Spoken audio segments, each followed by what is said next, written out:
Trying to explain boss encounters in less than a minute is a pretty massive challenge for me, so let's see if I can do it. I never thought I'd be making a video about Legion dungeons. Court of Stars alongside a few other legacy dungeons are being added to the Mythic Plus table for Season 1.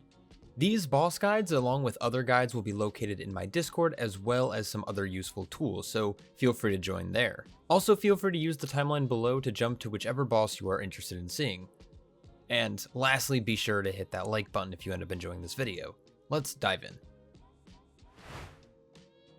Ideally, your group will disable all 5 signal beacons before engaging with this boss.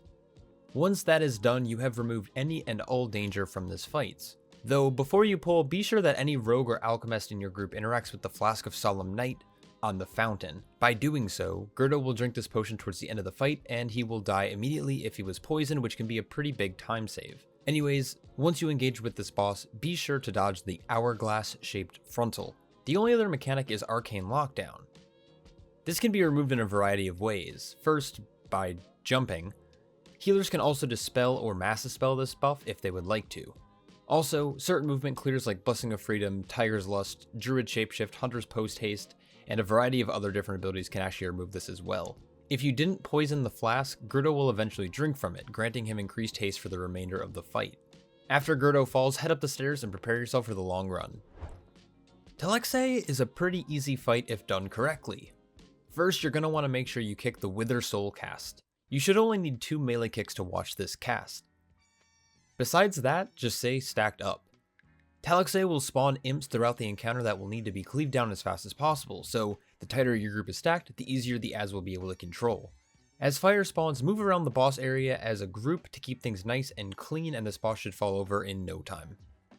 Melandrus is easily the hardest boss in here, but there isn't much competition. Tanks want to be consistent with their positioning if at all possible. This is going to help your group more than you might know.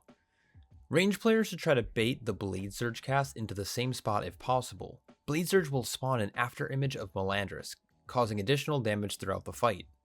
The more these images are stacked, the more room your group will have to work with. Look out for the Piercing Gale. They are extremely hard to see lines on the ground from the after images to Melandrus' location, hence why the baiting and tank position should be fairly consistent. Lastly, Slicing Maelstrom is a 6-second channel that does insane group damage as the fight goes on. Healers need to constantly counter this with good, controlled group healing. DPS, be sure to use defenses whenever you can. This fight is constantly rinse and repeat. Just a side note, there will only ever be up to 5 after images active at a time, so it's okay if the room gets a little messy, but just do your best to get it back under control.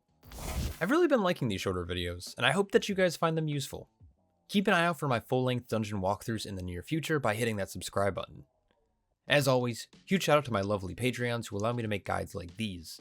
Without them, there would be much less of this, so thank you. I hope you're all staying happy, healthy, and I'll catch you all in the next one. Peace.